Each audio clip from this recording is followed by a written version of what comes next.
Gente, então para nós é uma satisfação imensa poder retornar ao SEMP, Sociedade Espírita, os Mensageiros da Paz. É uma satisfação imensa aqui retornar, sobretudo porque sempre que eu aqui venho, né, eu sou recebido com abraços calorosos, com sorrisos tão zelosos, sinceros, verdadeiramente ternos, e eu me sinto especial, o que é muito bom ao meu coração. E voltar a uma casa centenária, sei que o nosso Mensageiros tem 110 anos de existência, 110 anos abrindo as suas portas para acolher corações tão sofridos assim como o meu, para tentar esclarecer e tentar consolar tantas almas imortais, mas momentaneamente em curso aos desafios da vida. Aqui está, é um grande desafio, mas ao meu coração é também uma grande honra, uma grande satisfação. Então agradeço verdadeiramente o convite, peço a Deus e a espiritualidade que envolve essa casa, que nos ampare no dia de hoje, a fim de que a reflexão que nós aqui trouxemos possa primeiramente, gente, acalentar o meu coração e, se for possível, que se a minha reflexão puder também ser útil a vocês, que também possa acalentar e trazer um pouco de consolo ao coração de vocês. E eu aqui sentadinho pensava que a reflexão que eu trouxe hoje, ela está muito envolta do meu desafio pessoal, em torno do momento particular que eu estou enfrentando, e alguns, né, mais próximos dizem que é natural, porque trata-se da crise da meia-idade. Né? Há algum tempo eu cheguei no Zenta, né? Estou com 41 anos, não pareço, Sueli? Olha só, Sueli é sempre um doce. E é natural, né? Quando chegamos nessa maturidade, dizem alguns, a gente passe por um ponto de inflexão na caminhada, tentando ressignificar muitas coisas, mas como eu me vejo, sobretudo nesse ano, é como um equilibrista de pratos. Não sei se você já se sentiu assim. Né? Nós temos muitos papéis e equilibramos muitos pratos representando esses papéis. Então eu pensava comigo no núcleo familiar, né? Equilibro o prato de pai. Esse é um prato um pouco pesado. Né? Tenho 2 filhos, Davizinho com 11 anos, e minha doce Sara com 8. Equilíbrio, né? O papel de marido, de esposo. Sou casado com a minha doce Ellen há 17 anos, já estamos juntos há quase 25 anos. Né? Equilibro o papel de filho. Vejo a minha mãezinha com 70 anos, bem, mas cada vez mais precisando do nosso apoio, do nosso amparo, do nosso afeto. O papel de irmão, tenho 3 irmãos, e a gente tenta equilibrar todos. Junto com o papel profissional, que também, né, é de onde eu tiro o meu sustento e mantenho o meu núcleo familiar, e vou equilibrando o papel de empreendedor, equilibrando o papel de sócio. Tenho 2 sócios que me são muito caros ao meu coração, mas que às vezes a relação é turbulenta. Né? Vou tentando equilibrar o papel daquele que possui a responsabilidade, né, pela organização social e financeira de inúmeros colaboradores, e a gente vai tentando equilibrar esses papéis junto com o papel do voluntário, do trabalhador espírita, né, que nos é tão caro, de expositor, quando possível, de mediador de grupo de estudo, de trabalhador na seara social. E chega um momento, gente, não sei se vocês já passaram por isso, que parece que os braços vão ficando fracos. Parece que o corpo vai perdendo a sua vitalidade, mas sobretudo parece que a mente vai ficando tão atormentada que nós não sabemos se estando dando o toque correto nos pratos no momento correto, e quando a gente percebe, parece que tudo está cambaleando, não no giro correto, mas num giro incerto. E a gente se sente frágil, se sente incerto, se sente inseguro, se sente aflito. E é assim que eu me vejo um pouco nesse ano, lidando com uma crise de ansiedade muito aguda, que muitas vezes me tira a vitalidade e literalmente me tira o sono. E essa foi uma das noites, né? Então, os meus olhinhos estão assim, um pouquinho pequenos, embora o meu coração esteja muito feliz em estar diante de vocês. Então, desde já, eu peço desculpas antecipadas, né? Caso o fluxo das ideias não funcione como normalmente queremos que ele funcione, eu peço perdão.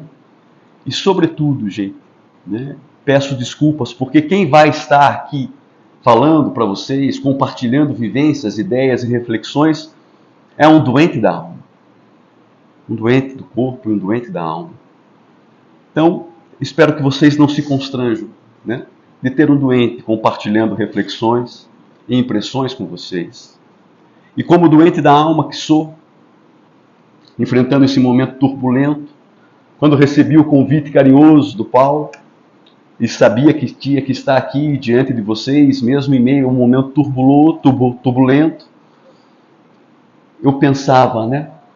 Como que um coração sofrido, dolorido, aflito, pode consolar outro coração dolorido, sofrido e aflito? Porque tenho certeza, gente, que se vocês, assim como eu, adentram as portas de uma casa espírita, é porque também se sentem aflitos, angustiados, doloridos. Então a minha indagação inicial é: como que um coração assim consola outro coração assim? E pensava que talvez a melhor resposta seja a sinceridade, né? Sendo sincero, se desconstruindo, né?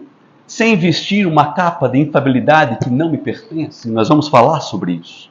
E sendo sincero, eu quero aqui fazer um parênteses, gente. É incrível como a perspectiva muda em meio às dificuldades e aos desafios da vida, porque há algum tempo atrás, junto aos meus pares, na minha doce capa dos pobres, casa que me acolheu no movimento espírita há muitos anos, que me é muito cara, eu repensava algumas atividades. Eu não sei se vocês já passaram por esse momento aqui no Mensageiros, mas uma das minhas críticas era: por que nós envidamos tanto esforço ao trabalho público, ao trabalho de exposição, assim como esse? Eu achava que nosso principal papel enquanto trabalhador espírita era divulgar o estudo que esclarece consciências. Tínhamos que ter mais grupos de estudo e menos grupos de exposição pública. E tentando trazer essa ideia de forma árdua, né, aos meus correligionários da casa, que foram aderindo. Só que aí, gente, vem a tempestade. É incrível isso. E eu precisei, de uma hora para outra, não ser aquele que estava à frente de um trabalho público para falar, para mediar, para abrir o trabalho, para convidar palestrantes. Eu precisei estar como um ouvinte, como aquele mais necessitado, que só quer entrar no centro espírita e no salão quieto e de forma inarticulada ali permanecer, se possível, sem ser percebido. Então, sobre essa perspectiva, eu mudei completamente o meu ponto de vista. E digo que esse trabalho, que como hoje abre as suas portas para receber a sociedade, para receber as pessoas que estão ao derredor desse centro, é fundamental. Porque tenho para comigo e agora. Isso é uma ideia particular, não da doutrina. Que a principal responsabilidade, o principal objetivo do Espiritismo nesse momento não é esclarecer. O principal objetivo do Espiritismo nesse momento é consolar. Porque reconheço que a dor campeia em todo lugar. Campeia, gente, no Oriente Médio, em Gaza, no Israel. Campeia na Ucrânia, campeia na Rússia, campeia nos subúrbios da nossa grande cidade, onde os nossos jovens se agitam em função da drogadição, da violência desmedida e gratuita.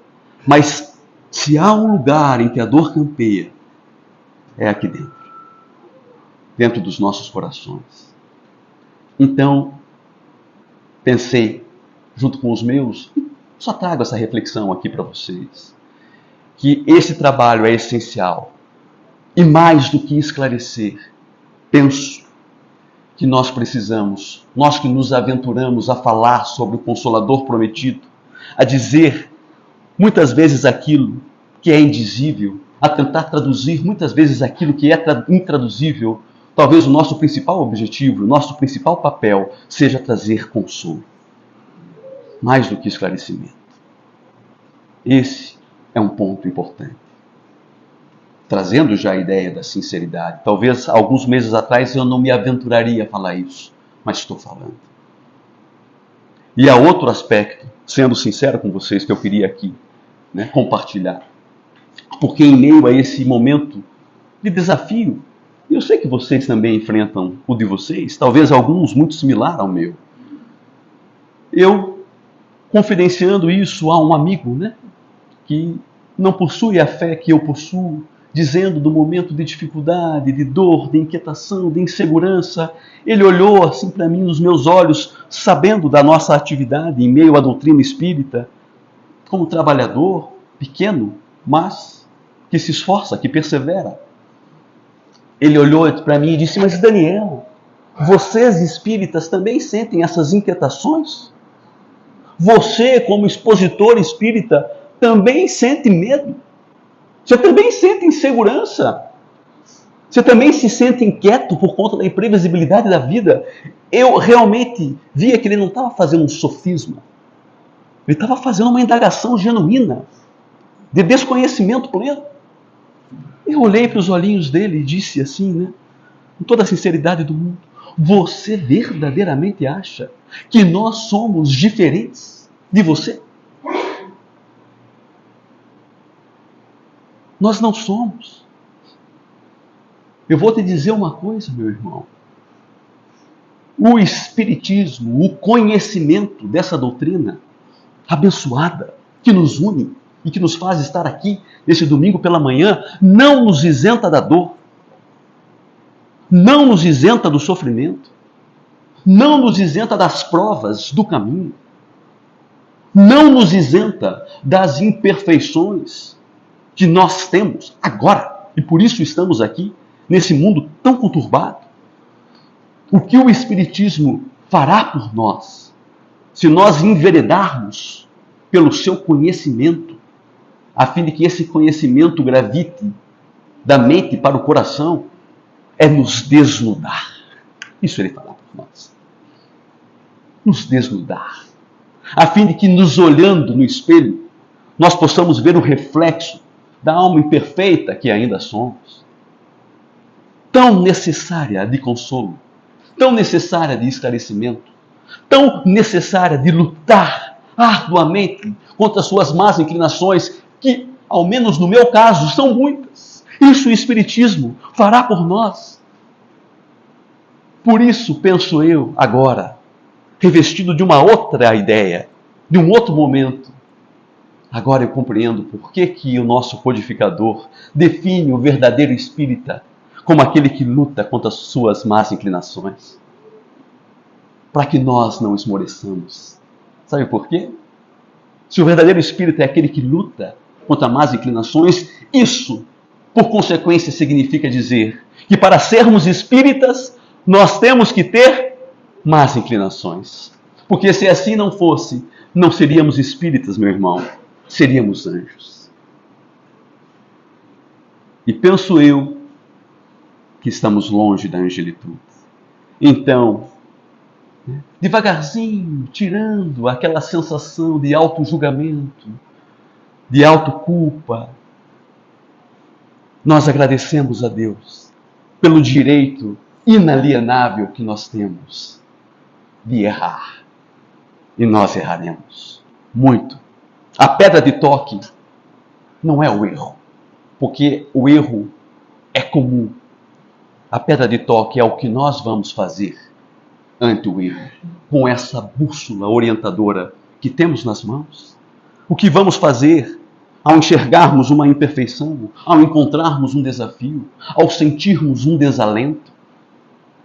Então, meus amigos, em especial, em especial aos trabalhadores dessa casa tão querida ao meu coração, tão querida à nossa sociedade, ao nosso movimento espírita, eu lhes digo, de trabalhador para trabalhador, não caiamos em um mito perverso que eu tenho caído. O mito perverso da infalibilidade. Não caiamos no mito perverso de achar que nós temos que estar 100% do tempo bem, 100% do tempo alegres, 100% do tempo altivos, 100% do tempo felizes, porque nós não estaremos. E vender essa imagem, que é um verniz, seria vender de forma equivocada a própria doutrina que nós abraçamos para consolar as nossas próprias aflições no caminho. Então lhes falo isso de coração aberto, de amigo para amigo. E aqui eu me recordo de um caso do nosso querido Francisco Cândido Xavier, médium incrível. Certa feita, ele já octogenário, Centro Espírita da Prece, em Uberaba, recebe muitos corações por uma audiência particular. Ainda tinha, aquela paciência, o tempo, o zelo, o carinho. E uma das senhoras que conseguiu uma audiência particular com ele adentra, na sala onde Chico estava e, meio chorosa, abraça ele e fala: "Puxa, que alegria poder estar diante de ti, Chico. Mas ao mesmo tempo que eu estou alegre, eu estou muito triste." "Por que você está triste?" "Porque o meu companheiro de vida, o meu marido, o meu amor, não está aqui comigo. E não está, não porque não pôde, não está porque não quis." Chico só olha, com um olhar cândido. Então ela continua a falar: "Ele é um homem incrível, mas ele tem um defeito enorme." E ela continua a falar sobre o seu companheiro: "Ele é um marido maravilhoso. Nós estamos juntos há mais de 40 anos, sempre zeloso para com as minhas necessidades, sempre prestimoso para com as dificuldades do lar. Somos pais de 3 filhos, Chico. Já temos netinhos. E você precisa ver esse homem tutelando os filhos e sendo um avô tão amoroso como é, se desdobra para poder estar sempre disponível aos filhos e aos netos. Deu a eles uma educação, Chico, tão incrível. Óbvio que junto comigo, mas reconheço que a sua parcela é tão grande quanto a minha. Chico já tem 70 anos e continua trabalhando altivo. É um profissional sem igual. Todos o admiram na repartição. É um conselheiro único." Aí o Chico pergunta para ela assim: "Mas, minha amiga, você me disse que ele tinha um defeito grave, né? Qual é o defeito dele, então?" "Ah, Chico, o defeito dele é gravíssimo." "Qual?" "O defeito dele, Chico, é não ser espírita." É não ser espírita. Aí Chico olhou para os olhos, daquela senhora que o procurara naquele dia e diz: "Minha irmã, se ele é tudo isso que você tem falado para mim de forma gratuita, por isso acredito ser genuína e sincera, e vejo sinceridade e amor nos teus olhos, nos olhos que muito o admiram, eu lhe digo uma coisa, com toda a convicção do mundo: o teu marido não precisa do espiritismo. Nós, do movimento espírita, é que precisamos do seu marido. Vá em paz, que está tudo bem. Está tudo bem." Vocês entenderam? Essa é uma perspectiva distinta, que a bússola do espiritismo precisa nos auxiliar a ver a vida, as relações, os outros e a nós mesmos de outras perspectivas. Como nós estamos utilizando essa ferramenta maravilhosa porque até então me reconheço utilizando ela com uma autoexigência que não cabe a um espírito imperfeito como eu. Então, mais uma vez, sendo sincero, quando recebo o convite do Paulo, em meio a essa turbulência, eu parei na minha sala e refleti. O que dizer? O que falar? Que reflexão trazer? E depois de um tempo, quietinho, sondando o meu próprio coração, a resposta que me veio foi: fale sobre aquilo que você mais precisa ouvir. Fale sobre aquilo que você mais precisa aprender. Primeiro, tem que ser útil para ti. E tu verás que, por consequência, as dores humanas são muito similares. Também poderá ser útil aos outros. Então eu comecei a fazer um alfarrábio. Meu caderninho de alfarrábios, de anotação. Não sei se vocês têm um. Eu tenho, né? Já estou na 10ª edição do caderno. Não sei se cada vez melhor ou cada vez mais perdido, mas estou tentando. Comecei a anotar o que eu mais preciso ouvir, o que eu mais preciso aprender, sobretudo em meio a esse contexto que eu compartilhava com vocês. E a primeira coisa que eu anotei foi: eu preciso de coragem. Coragem. Coragem para enfrentar os desafios da vida e fazer as transformações tão necessárias. Enfrentar. E depois, procurando um pouco melhor a etimologia do verbo enfrentar, eu percebi que talvez não seja o melhor verbo para a situação, porque enfrentar os desafios significa se chocar frente a frente com eles. Então talvez eu transforme o verbo enfrentar os desafios para contornar os desafios, para transpor os desafios. Assim como um leito de um rio contorna a pedra, que lhe é um obstáculo ao fluxo, mas com o tempo, com a persistência e com a sua coragem e seu destemor, contornando a pedra, faz com que o fluxo continue intermitente e, mais do que isso, lima a própria pedra, a fim de que ela não fique tão dolorosa, com uma aresta tão aguda a ponto de ferir.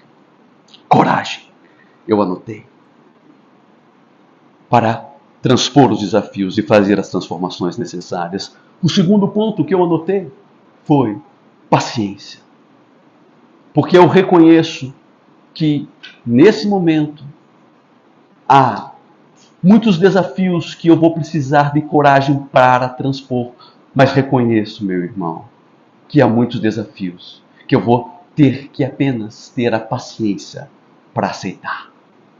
Aceitar a conviver com alguns aspectos que, pelo menos nesse momento, eu não vou conseguir transpor e transformar. E o terceiro ponto que eu anotei foi: se preciso de coragem para transpor e contornar, paciência para aceitar tantos outros desafios, eu preciso de sabedoria para distinguir um dos outros. O que está em meu esforço íntimo transformar, o que depende apenas aceitar e ter paciência para conviver. Porque sinto que muitas vezes não consigo distinguir uns dos outros e me perco nos meus próprios passos, nos meus próprios pensamentos, nos meus próprios atos. E anotei aqui um quarto ponto: coragem, paciência, sabedoria, esperança. Esperança no futuro, para seguir firme, mesmo ante os desafios que eu vou ter que aceitar. Esperança para compreender que aqueles que eu vou tentar contornar e transformar demandam tempo, perseverança e resiliência. Esperança. Anotei aqui mais um ponto fundamental. Eu preciso muito de fé. Fé. Confiar. Confiar nos desígnios da providência divina. Confiar que as provas que chegam ao meu turno, ao meu curso agora, são as necessárias para o fortalecimento do meu próprio espírito imortal. Confiar nos desígnios que, muito possivelmente, eu mesmo, antes de aqui estar encarnado, planejei com meu mentor espiritual para a atual existência. Confiar na providência divina, confiar em Deus, confiar em mim. E por fim, eu anotei um último ponto, que eu frisei e falei, esse vai ser o tema.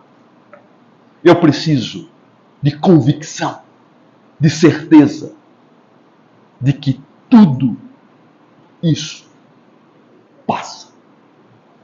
De que tudo tem um tempo determinado.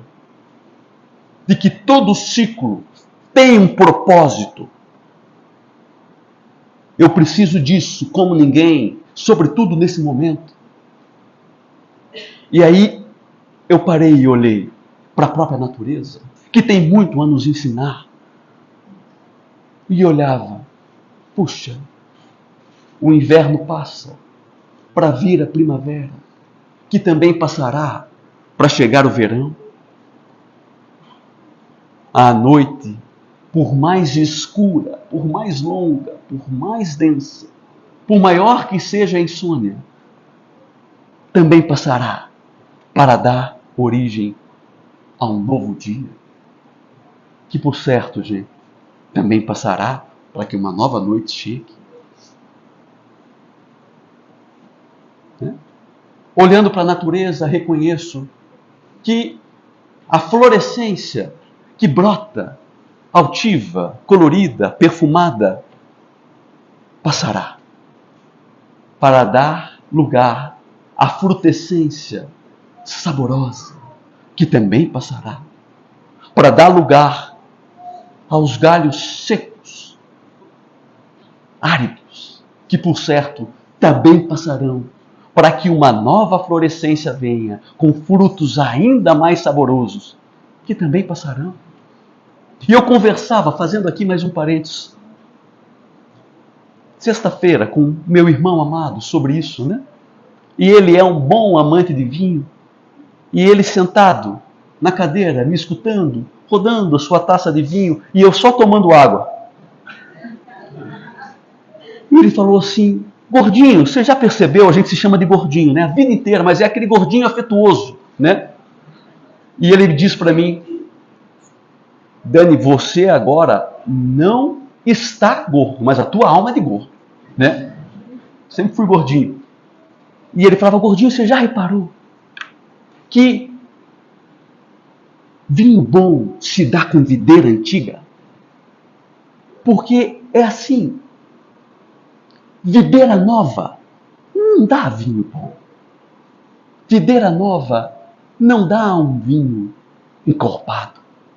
Videira velha, de muito tempo, é que dá vinhos especiais, com taninos distintos. É óbvio que tem as suas exceções, mas ele estava aqui fazendo uma metáfora alegórica, né?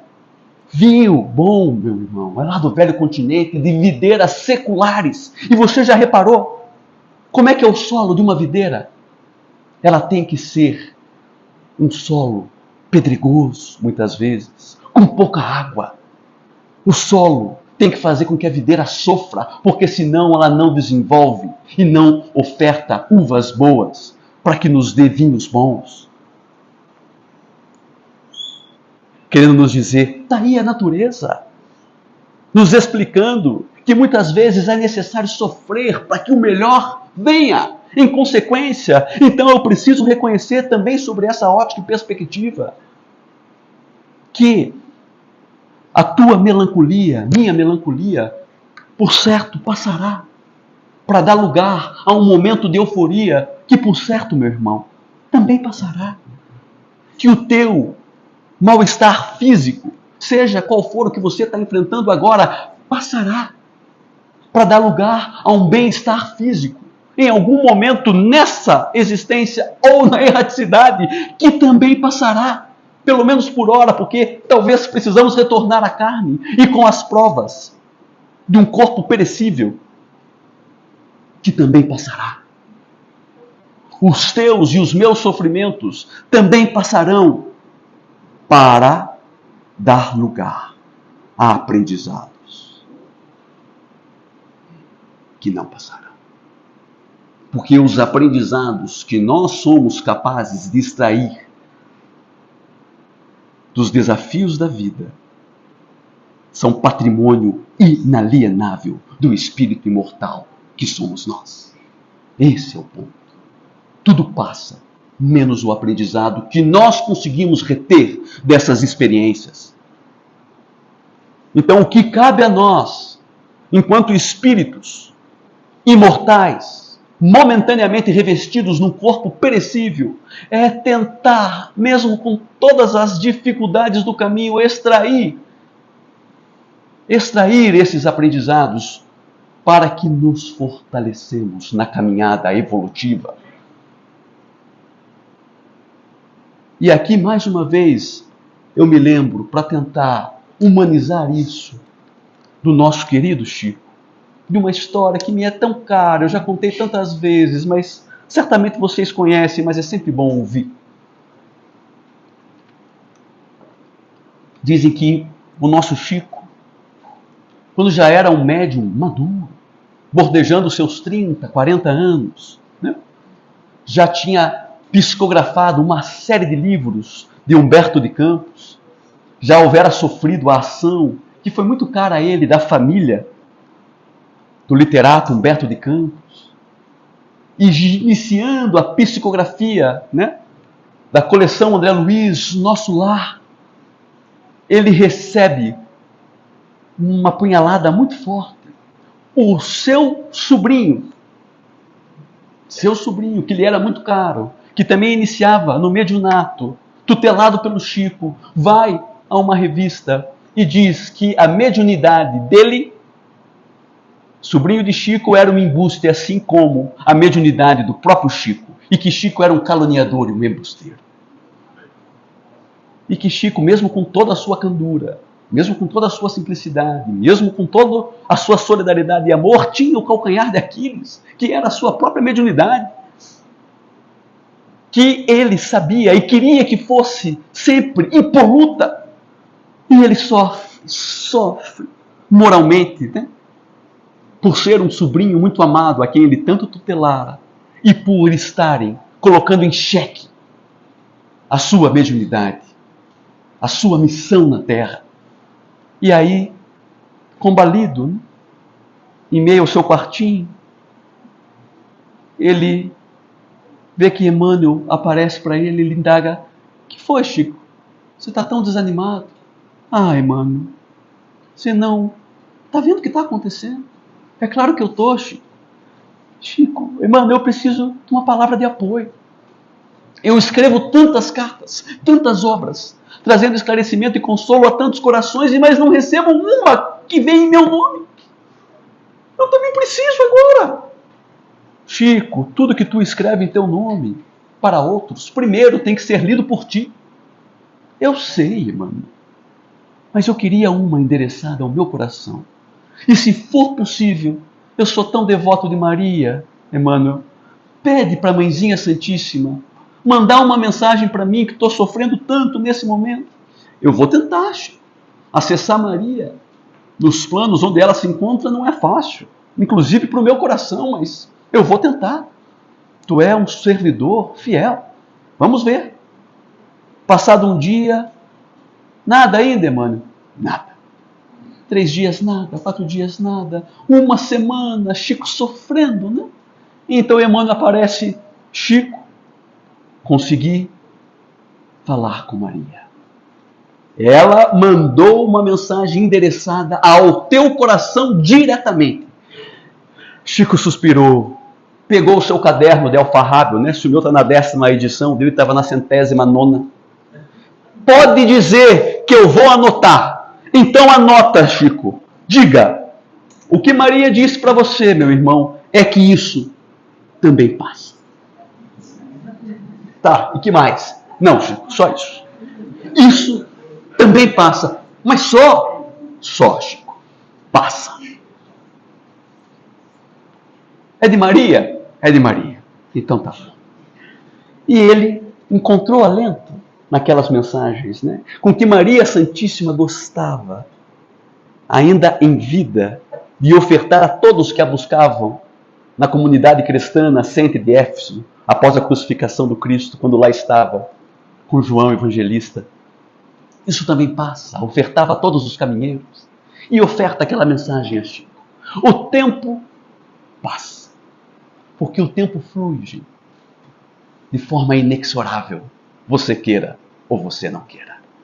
Como diz o nosso literato e pedagogo Kardec, o tempo é a medida relativa da sucessão das coisas provisórias. E passa. Passa. Passou. Passou o tempo e passou aquela angústia. Passou aquela dor, né? Chico já octogenário. Depois de 40 anos daquele ato, já sendo um homem e um médium reconhecido e amado por todos, espíritas e não espíritas, ele foi receber um título de cidadão honorário de uma grande cidade, o auditório da Câmara de Vereadores repleta de gente, né? De políticos, de espíritas, de não espíritas, de pessoas que o admiravam profundamente. E ele, um tantinho envaidecido, reconhece, coloca sua boininha, né? Antes de entrar, Emmanuel aparece para ele e diz: tudo bem, Chico? Ai, Emmanuel, tá tudo maravilhoso. Você deve estar orgulhoso de mim, não é? Tô sim, Chico. Puxa vida, vou receber um título de cidadão honorário dessa grande cidade. Eu sei que não devo me envaidecer, mas meu coração está palpitando. Eu sei, Chico. Que bom. Sabe o que é mais incrível, Chico? Dessa vez você não pediu, mas Maria te mandou uma mensagem. Oh, meu pai! Pega o livrinho de Alfarrábios, né? Na, sei lá, 200ª edição, e fala: agora eu vou anotar quais são as mensagens da mãezinha para esse momento tão alegre. Ela mandou dizer, Chico, que isso também passa. Isso também passa. O teu momento de euforia também é furtivo, também é fugaz. Precisa deixar ensinamentos ao nosso coração que se envaidece de uma forma tão gratuita. Muitas vezes, né, tão ingênua, mesmo para um coração grandioso como o do Chico.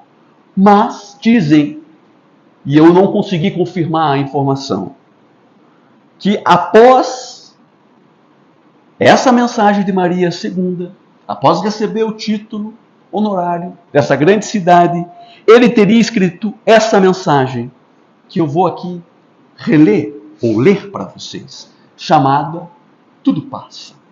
Olhem que primor. Todas as coisas na terra passam. Os dias de dificuldade passarão. Passarão também os dias de amargura e solidão. As dores e as lágrimas passarão. As frustrações que nos fazem chorar um dia passarão.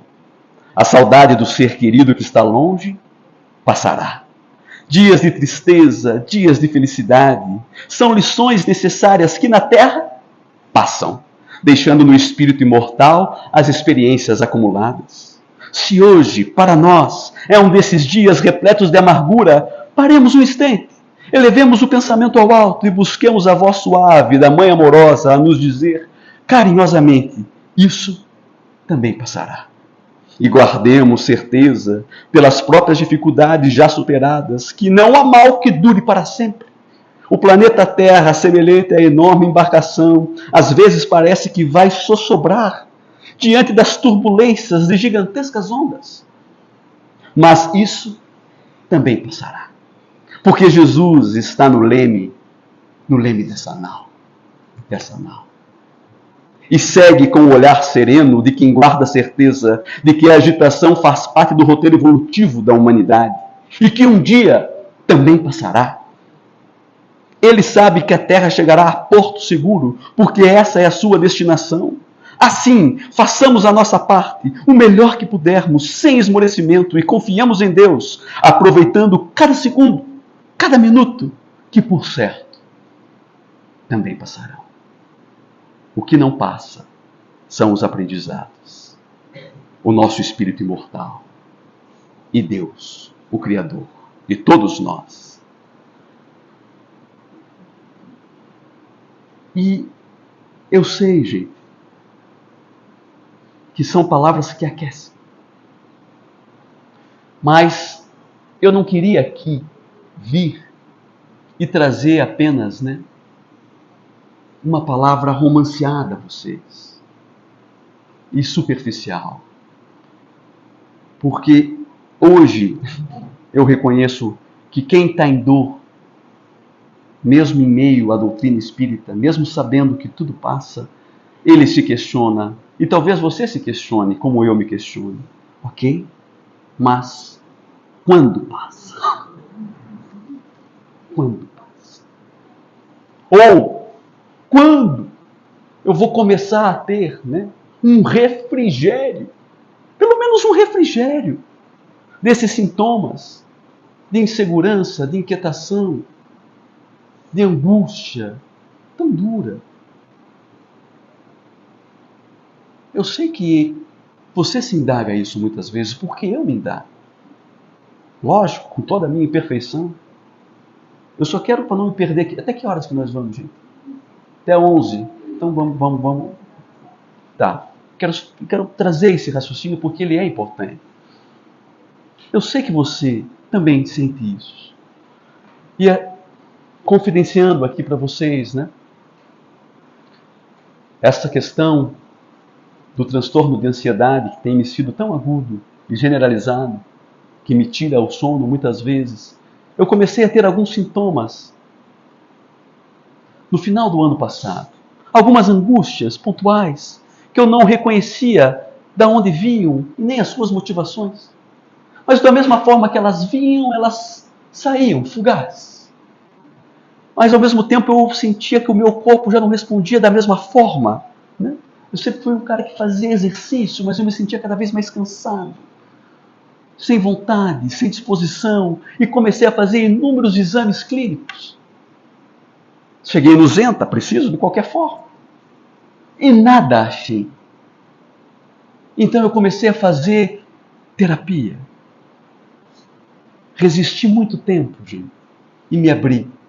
E comecei a estudar alguns aspectos de mim mesmo, das minhas imperfeições, da minha autoexigência, que me tem sido muito caro. Mas mesmo fazendo terapia, mesmo dando alguns passos, chegou um momento que a ansiedade ficou tão crônica que eu passei uma noite inteira sem dormir. Uma segunda noite sem dormir. Uma terceira noite sem dormir. Uma quarta noite sem instalar os olhos, um minuto sequer. E eu pensei assim, eu não vou aguentar. Eu não vou aguentar. Eu preciso de ajuda. E é curioso, gente. Sabe o que é curioso? Porque eu olhava para o meu mundo externo e via tudo ok. Não obstante, o meu mundo íntimo estava completamente despedaçado. Eu olhava para o meu mundo externo e via, como eu já lhes falei, um casamento maravilhoso com uma mulher prestimosa, a qual eu amo profundamente de todas as formas que um homem pode amar uma mulher, e imagino que sou recompensado nesse carinho. Ela não está aqui, mas depois eu pergunto. E eu, ok, tudo certo. Desse casamento, 2 filhos incríveis, com saúde, bordejando vitalidade. Ok. Eu olhava para a minha vida profissional, óbvio, com dificuldades de empreender num país como o nosso, mas um momento de prosperidade. Ok. Eu olhava para mim enquanto trabalhador espírita, fazendo palestra espírita. Ok. Mediando um grupo de estudos. Ok. Sendo dialogador em mediúnica. Ok. fazendo atividade social, ok. Não obstante, o mundo íntimo em completo desajuste. Como o meu corpo, a minha alma dizendo, para, porque se você não parar, eu te pararei de alguma forma. De alguma forma eu te pararei. Então, para e reflete. Para e pede ajuda. Para e saia da superficialidade que você se meteu, de falar como uma matraca, mas de reter tão pouco daquilo que você mesmo fala. Para. Pede auxílio. Lembra que o guia e modelo que você tanto ama, que você é tanto devoto, no momento mais pungente, enquanto carregava sua cruz, também aceitou ajuda de um sirineu no caminho para carregar sua própria cruz. E você? Quem você acha que é?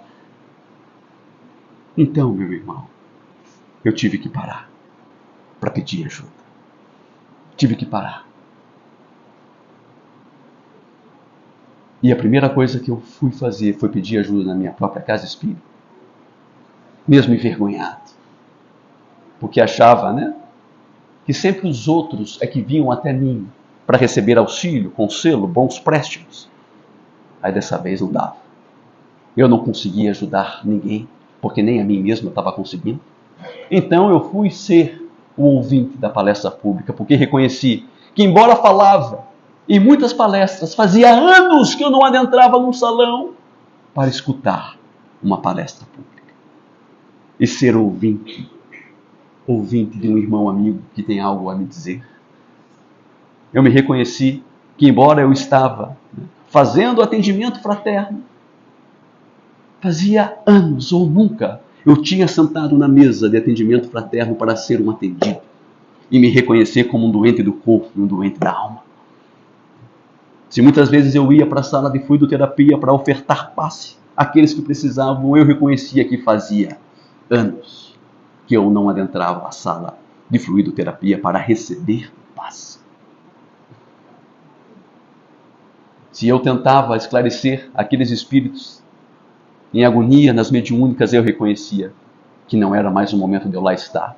Quem estava em agonia e precisava de ajuda era eu. Continuei na minha terapia, que tem me sido tão bom. E ela, entre tantas coisas, me disse algo tão bonito, tão simples e tão óbvio. Daniel, você já parou para pensar que talvez muitas das atividades que você faz no movimento espírita, você não gosta de fazer? Não. Preciso gostar de todas. Pois é, meu irmão. Tenta observar o que é caro ao teu coração e o que não é. E começa a dizer não sem culpa. E eu preciso lhes dizer que talvez essa atividade aqui é tão cara para mim, tão gostosa, mas há outras a qual eu reconheço que não tenho nenhum jeito e não gosto de fazer. E está tudo bem. Se de alguma forma ou de outra isso te desapontar, sou eu. Está longe de mim querer o gracejo e a simpatia de todos. Vamos em frente. Mais do que isso, gente. Porque toda essa angústia, toda essa aflição, essa insegurança estava num ponto tal, a ansiedade, que isso estava se somatizando em muitos aspectos. Então eu precisei pedir ajuda a um médico psiquiatra. E meu amigo, foi difícil para mim. Foi muito difícil. Porque eu tinha um preconceito imenso em relação aos psiquiatras. Uma besteira, uma ingenuidade, uma bobeira. E hoje reconheço que o médico psiquiatra é aquele que estudou de forma profunda os melhores fármacos para o momento ao qual eu estava vivendo e ainda vivencio. Então precisei daquele apoio, me desconstruir e pedir auxílio. E isso tem me dado uma sensação de liberdade, que tem me sido tão boa. Mas, mesmo com todo esse núcleo de apoio, familiar, da doutrina, do movimento, dos amigos, da terapeuta, do psiquiatra. Muitas vezes eu estou em casa, em minha oração particular, e converso com o meu mentor. Eu sei que tudo passa. Eu sei que esse momento é processo pedagógico e terapêutico do espírito imortal. Mas tudo que eu quero de volta é a minha disposição. Quando vai passar? O coração ansioso de volta, né? E aí, indo para o nosso fim, eu resolvi, depois do convite do Paulo, reler algumas passagens curtas dessa obra magistral chamada O Céu e o Inferno. Quarta obra publicada pelo codificador Allan Kardec. Dentro do Céu e Inferno há um item no capítulo 7 que é arrebatador, chamado o Código Penal da Vida Futura. Lembra, a minha pergunta é: quando passa? E eu já tinha lido, mas é óbvio que uma doutrina, uma filosofia tão engendrada, tão profunda, não se retém numa leitura superficial. Se retém com a própria experiência, com o próprio processo da vida, com os anos. E cada vez que nós lemos, nós estamos diferentes, é natural que a compreensão seja distinta. São 33 artigos, eu não vou ler, porque senão nós vamos sair daqui 3 horas da tarde. E está todo mundo já querendo ir para o almoço, pelo menos por hora.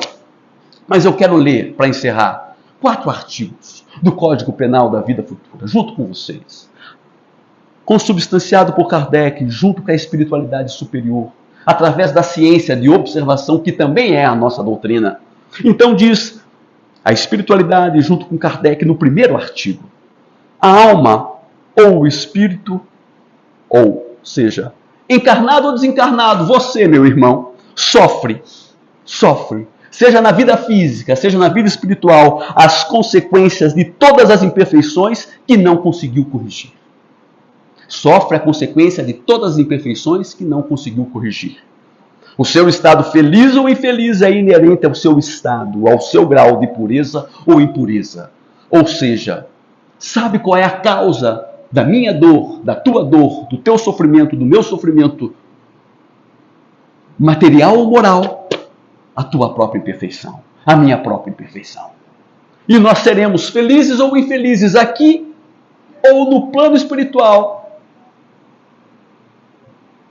conforme, gente, o nosso grau de pureza ou impureza, ou seja, conforme a nossa capacidade de lutar contra essas imperfeições, reconhecendo aqui felicidade, gente, como nós lemos no Livro dos Espíritos, que é no que tange a vida material, consciência tranquila, no que tange a vida moral, ou que seja, no que tange a vida material, posse do necessário, no que tange a vida moral, consciência tranquila e fé no futuro. Então, sobre essa ótica, nós precisamos reconhecer, gente, que há muitas pessoas felizes que momentaneamente passam por momentos de tristeza. Né? Dizer até logo um coração que muito ama é triste. Mesmo assim, eu estou com a consciência tranquila do que eu fiz até aqui. Me sinto feliz num momento triste e, ao contrário, da mesma forma. Sou um espírito feliz, infeliz, com a consciência impoluta, mas tenho momentos de euforia que me dão alegria. Ou seja, o que eu quero que vocês retenham aqui: felicidade e infelicidade é um conceito distinto. Tem que se analisar sobre a perspectiva do espírito imortal e, mais do que isso, lembra, toda imperfeição acarreta em dor moral. Continua Kardec, agora na 10ª. O espírito sofre, quer no mundo corporal, quer no espiritual, as consequências das suas imperfeições. As misérias, as vicissitudes padecidas na vida corpórea são oriundos das nossas imperfeições, são expiações de faltas cometidas na presente ou em precedente existência. Pela natureza dos sofrimentos e vicissitudes da vida corpórea, pode julgar-se a natureza das faltas cometidas em anterior existência e das imperfeições que as originam. Qual é a natureza do teu sofrimento? Se questione. Vou colocar aqui para mim. A natureza do meu sofrimento, uma ansiedade crônica. Puxa. Sonda qual é a tua imperfeição. Eu não sei qual é a tua. Se é um coração, né, preguiçoso, avarento, se é um coração descaridoso, intolerante, orgulhoso, vaidoso. Por exemplo, eu me reconheço em muitas delas. Me reconheço como um vaidoso, sobretudo um vaidoso intelectual. Então, quando os vaidosos intelectuais vêm ao mundo, é natural que eles tenham que conviver com pessoas que contrapõem as suas ideias, para que ele saiba que ele não é a última bolacha do pacote, para que ele saiba que, embora já galgou alguns patamares, de compreensão, há muito a galgar, e o seu ponto de vista é apenas um aspecto que precisa ser complementado pelos outros. E aí, quando a gente é contraposto, a gente se sente aflito, a gente se sente agoniado quando chega um novo sócio. A gente fica, achando que ele vai, de uma forma ou de outra, contrapor todas as nossas ideias, e isso vai nos gerando um conflito interno. Me gera ansiedade, que se somatiza no corpo. E aqui vem a maravilhosa. 13ª. A duração do castigo. Entenda aqui castigo como um processo pedagógico do espírito imortal. Gente. Depende da melhoria do espírito culpado. Nenhuma condenação por tempo determinado lhe é prescrita. O que Deus exige por termo de sofrimentos é um melhoramento sério, efetivo, sincero, de volta ao bem. Deste modo, o espírito é sempre o árbitro da própria sorte, podendo prolongar os sofrimentos pela pertinácia do mal ou suavizá-los e anulá-los pela prática do bem. O mal moral, sendo por si mesmo causa de sofrimento, fará este durar enquanto subsistir aquele. Fará este durar enquanto subsistir a imperfeição. Ou diminuirá de intensidade à medida que ele decresça. Quando que a dor vai passar? Quando a imperfeição que a gera passará. Simples assim. Não é fácil. Eu sei que a notícia não é boa. Mas sabe qual é a notícia boa? A justiça divina, gente, sobretudo é feita de misericórdia. Então, quando nós reconhecemos a nossa imperfeição e iniciamos, mesmo que de forma pequena, o combate a ela, a misericórdia divina nos enche e nós já começamos a enfrentar o refrigério da boa luta, do bom combate contra as nossas próprias inclinações, contra as nossas próprias imperfeições. Por isso a terapia, por exemplo, é tão importante, porque faz com que nós possamos olhar para nós mesmos e nos reconhecer como imperfeitos. Porque deixa eu te dizer, você é. O que você precisa descobrir é aonde está a tua imperfeição e tentar batalhar, lutar contra ela, para que esse refrigério possa começar a te atingir e a dor moral, que muitas vezes se somatiza ao corpo físico, possa começar a amainar. Porque nós somos uma tríade: corpo, mente, espírito. Saúde não é a ausência de dor física. Saúde é a perfeita harmonia da alma, meu irmão. Lembra disso? Por isso eu me recordo de um grande espírita e médico chamado Dr. Décio Yandoli, médico da AME de Mato Grosso, que dizia certa feita a nós, ele que é médico do trato digestivo: Daniel, quantas vezes eu recebo homens e mulheres com câncer no trato digestivo? E a gente vai, tem o diagnóstico, faz a luta. Muitos deles morrem no hospital por conta do câncer, mas eu tenho convicção que morrem pela doença, mas morrem curados. Olha isso. Porque a doença física se consubstanciou e fez a mudança no espírito. Então, meu irmão, vai para a erraticidade em perfeita harmonia da alma. Ao contrário, quantos saem do meu consultório depois de um PET scan, que é o exame que analisa de cima e embaixo o corpo, sem nenhum foco de câncer, mas eu sei, falo para minha secretária, vai voltar em pouco tempo, porque fisicamente saiu, mas a imperfeição que a gera continua lá.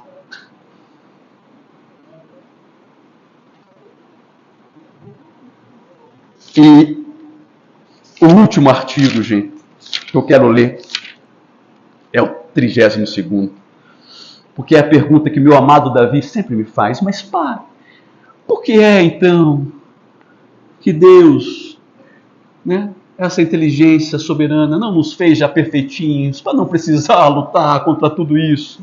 Por quê, papai? E aí, a resposta é maravilhosa. Deus poderia fazê-lo? Poderia. Se não o fez, é que em sua sabedoria quis que o progresso constituísse lei geral. Os homens são imperfeitos e, como tais, sujeitos a vicissitudes mais ou menos penosas. E, pois que o fato existe, devemos aceitá-lo. Deus fez da felicidade prêmio do trabalho, prêmio da transformação, prêmio do bom combate e não do favoritismo, para que cada qual tivesse o seu mérito. É prêmio do trabalho, gente. É prêmio da perseverança. Prêmio não é estar imune à dor, não é estar imune ao sofrimento. Prêmio é ser resiliente, deixar que elas venham, saber que nós vamos comprimir um pouco, sim. Nós vamos precisar pedir ajuda, porque a natureza humana, a lei divina de cooperação, e juntos nós vamos nos soerguer para contornar os desafios. E cada vez, nesse ciclo virtuoso, se sentir melhor, reconhecendo que há uma beleza oculta, há uma beleza subjacente em todo desafio, em toda dor, em todo sofrimento. O que nós precisamos fazer diante desse desafio, diante da nossa imperfeição, espíritos imperfeitos que somos, é não nos cairmos num processo de autoculpa que só nos prostra. O que nós precisamos, urgente, gente, é nos destituir ou reter um processo de responsabilidade perante o erro. Não culpa que prostra, responsabilidade que ergue, que dá caminhos, alternativas. É o que Paulo fez entre as portas de Damasco. Judeu inclemente, indo perseguir cristãos. Perseguir Ananias, depois de matar Estevão apedrejado. Jesus aparece para ele e diz: Paulo, Paulo, por que me persegues? Ele olha para o Cristo, não inculpa, mesmo sabendo dos seus erros, e diz, sob responsabilidade: Senhor, o que queres que eu faça? Talvez seja a pergunta que nós precisamos nos fazer. Senhor, o que queres que eu faça? E as respostas inarticuladas certamente virão, sobretudo no tempo sagrado, que anda tão abandonado, o nosso próprio coração. Muito obrigado pela atenção de vocês. Muito obrigado por ouvirem um doente da alma em convalescença, mas um irmão de caminhada. Que Deus nos abençoe a todos.